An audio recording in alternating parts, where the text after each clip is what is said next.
Oke, kita lanjutkan ya. Mengenai mengurangi pemakaian sekali pakai.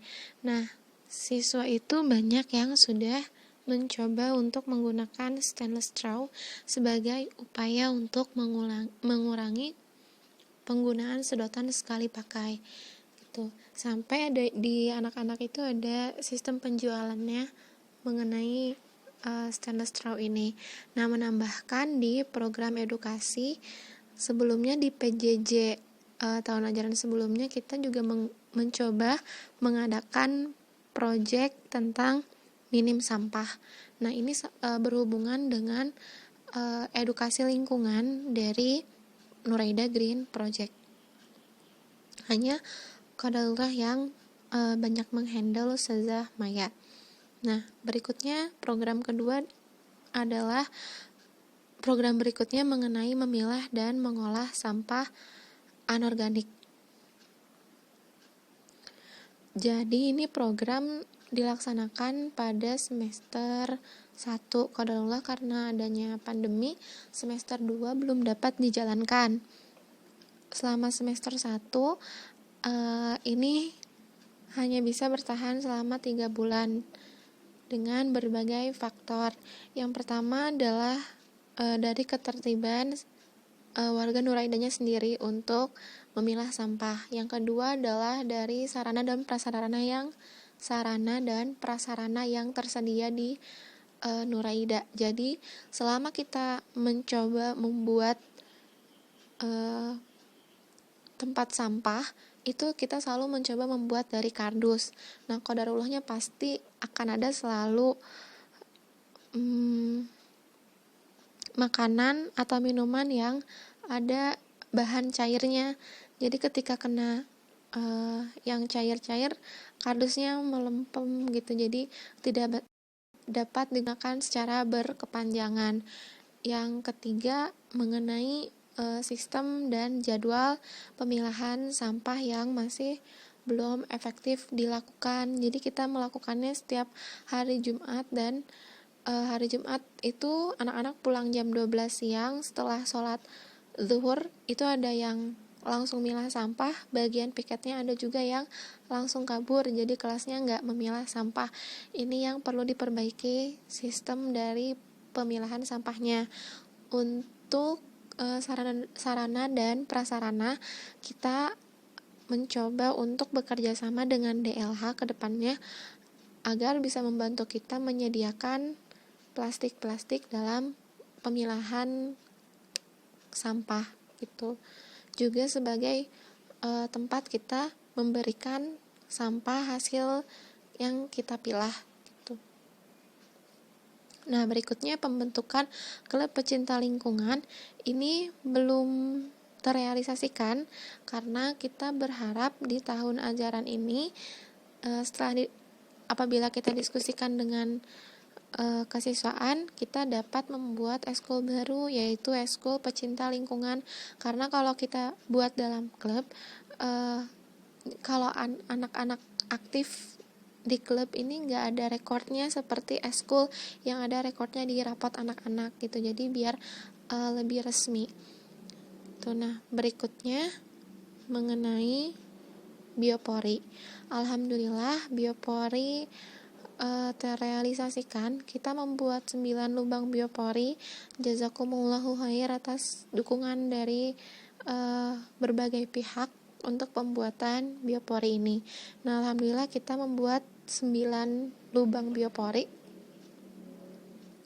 Bentuknya kurang lebih seperti ini. Kalau teman-teman yang baru nanti lihat di Mahat, di jalan menuju dapur seperti ini gitu. Nah, kita sudah pernah coba untuk mengaktifkan adanya biopori ini, tapi qadarullah sampah organik kita tuh banyak banget. Jadi sehari pun untuk makan siang aja langsung penuh gitu. Nah, sudah diobrolkan dengan DLH waktu itu, penanganannya adalah membuat lubang biopori yang banyak atau kita mencari cara lain untuk mengurai sampah organik kita gitu. Nah, jadi ketika kita buat biopori, kendalanya yang pertama adalah tadi sehari makan siang aja langsung penuh semua 9 lubang.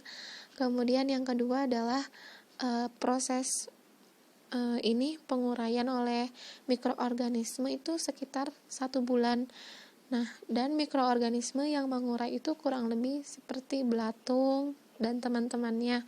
Dan itu karena sampah makanan kita banyak. Jadi ini ada ilustrasinya.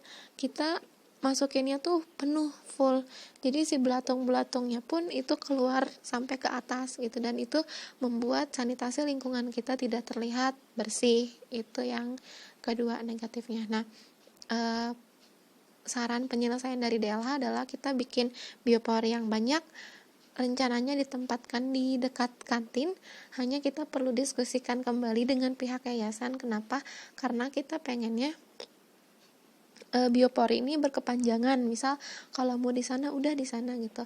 Khawatirnya akan ada pembangunan di situ. Jadi perlu ada diskusi dengan pihak yayasan lebih lanjut mengenai penempatan lubang biopower yang banyak tersebut ke depannya mau di mana, seperti itu.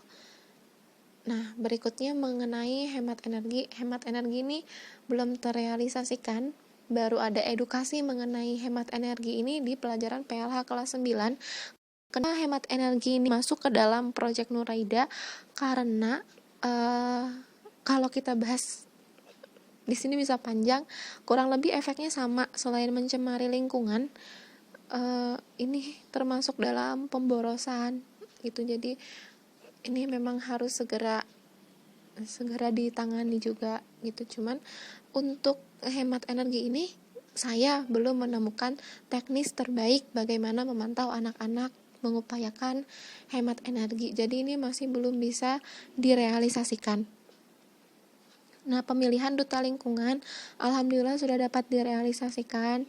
Jazakillahu khair atas kerjasamanya, terutama kepada Ustazah Yulianti yang sudah sangat banyak berkontribusi mengenai pemilihan duta lingkungan ini. Nah, tetapi qadarullah ada kendala dalam pemilihan duta lingkungan ini. Bukan saat pemilihannya, tapi saat pelaksanaannya, yaitu anak-anak malu-malu untuk saling menasehati dalam kebaikan gitu. Kayak misalkan malu-malu untuk menasihati temannya membuang sampah pada tempatnya, atau menasihati temannya untuk menaruh sampah sesuai pemilihan kategorinya. Jadi masing-masing duta dari tiap kelas ini masih enggan untuk saling menasehati. Nah, semester depan ini tidak akan diaktifkan kembali. Kita akan mencari alternatif lain yang lebih solutif di duta lingkungan.